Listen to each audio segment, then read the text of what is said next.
Hello, hello. Welcome, Coffee Crate Connect community, to a new episode in my Purchase or Pass series. As you can see, I've got a little stack of books I'll be going through today, one video at a time. And the most important thing of all, I have coffee. So, productivity may proceed. If for those of you who don't know about this series, basically I will be reading the first line of a book, and I've chosen kind of spooky themes for spooky season. I read the first line, then the first paragraph, then the rest of the page, and each way down, I will let you know based on my own opinions, preferences, etc. Would I just me, in my own opinion, would I think, yes, this is worth me taking my wallet out and purchasing this book, or would I have to give it a pass? Before I get started, I just wanted to say that number one, these are all just my own opinions. Please don't take offense if by some chance I pick up your book or a book that you love and say that I would pass on it. It's just based off of those first three things. So if I didn't know what the cover looked like, if I didn't know the blurb, if I didn't know anything about this book except what I just mentioned, would I purchase it? And I also want to say that just because I wouldn't purchase the book based off of the first, say, page, doesn't mean that I wouldn't enjoy that book or that I haven't enjoyed that book. Because there are definitely times when the first page doesn't really do for me what I was hoping it would do as a reader. Like maybe it's a book I bought on someone else's suggestion, and then I'm like, oh, the first page really didn't like get me going. However, there's absolutely been times I end up loving the book that I would have passed on if I only had the first page to go on. So, caffeine makes the things happen. First book I'm going to be mentioning is by Roald, Roald, Dahls, Dahl''S, Book of Ghost Stories. So there's multiple stories in here. I'm just going to go with the very first one since that's how I would read the book. And I thought this would be fun for Halloween season. Okay, let's just jump right in. Line 1. The first postcard came from Forfar. So based on that first line, would I purchase this book? No. It just sounds like a fact that's not particularly interesting to me. First paragraph. I thought you might like a picture of Forfar, it began. You have always been so interested in Scotland, and that is the reason why I am interested in you. I have enjoyed all your books, but do you really get to grips with people? I doubt it.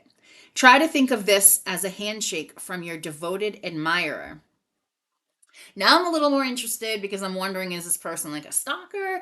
Are they genuinely just an admirer? Like, I am a little more curious now to know what's up with this postcard, who is this admirer, and what are their intentions. So that makes me more interested than the first line.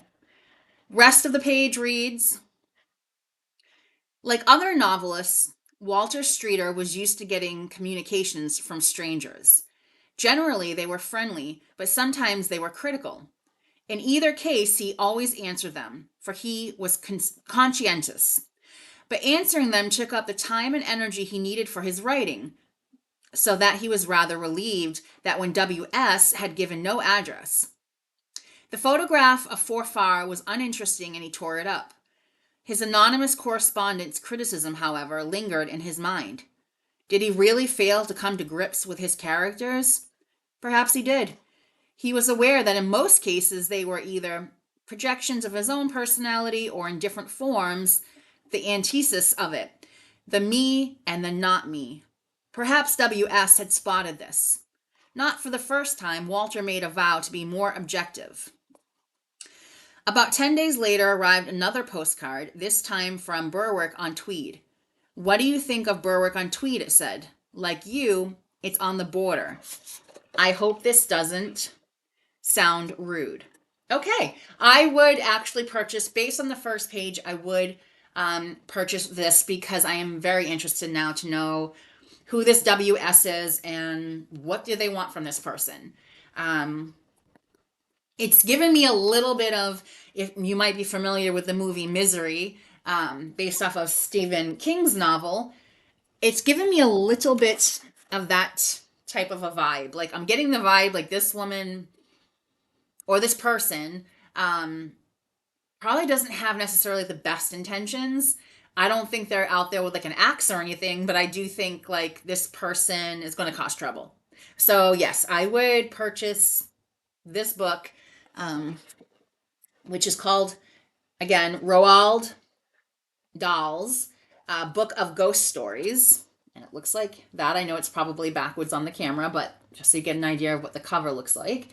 Yeah, it did a good job of making me curious to see what's going to happen next. And that's what I want. As a reader, I want to have that feeling of just wanting to continue to see the next paragraph, the next page, the next chapter, because there's questions I want answered.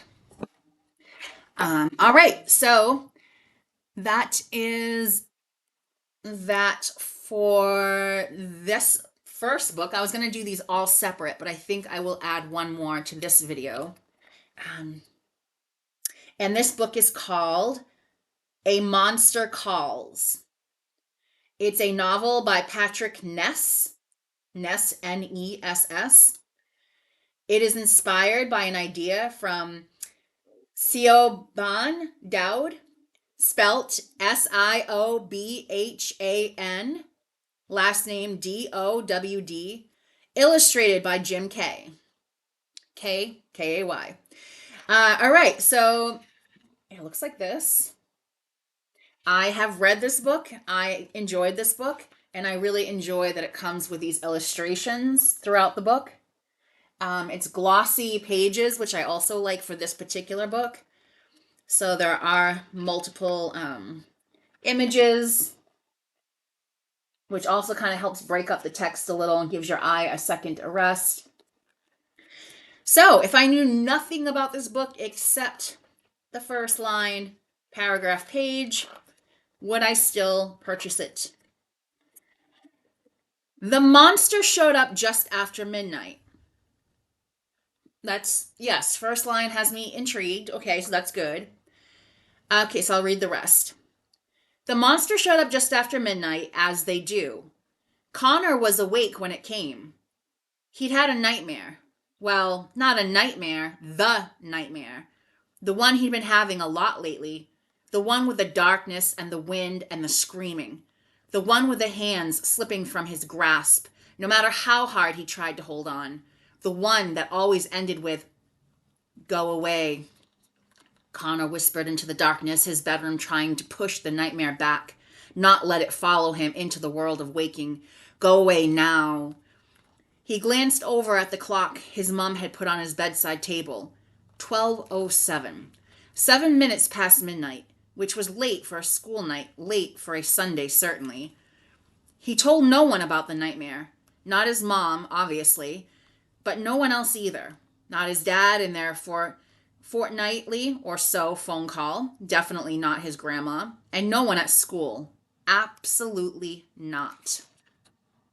So yes, I would say based off of the first line, first paragraph, first page, even the first line, I would purchase.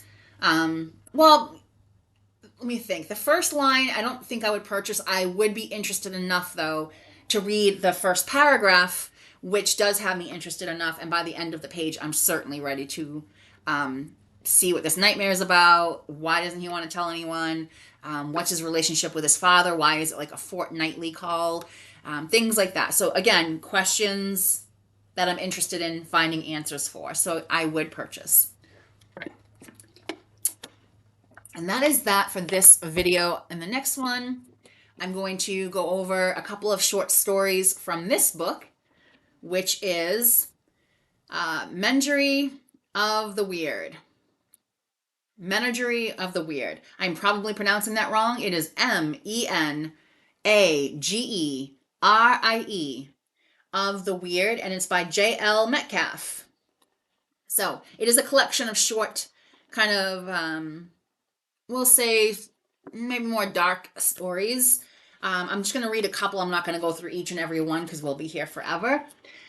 And then the video following that, in case you're interested, will be John Dies at the End. Not really totally Halloween related, but the fact that we're starting off with someone dying at the end of the book. We know that someone's going to die by the end. I figure it kind of fits in. So hopefully it's not too much of a reach. And again, the books today were Roald Dahl's Book of Ghost Stories, which was the first one, and A Monster Calls, which was the second one. All right, I hope to see you on the next video. Drop me some feedback in the comments. What do you think of these books? Would you purchase or would you pass? Of course, keep your comments respectful. We always want to stay respectful of, our creators out there, our authors, people putting stuff out in the world for us to be entertained or learn from. So definitely let us know what you think right down below, and I'll see you on the next one. Bye.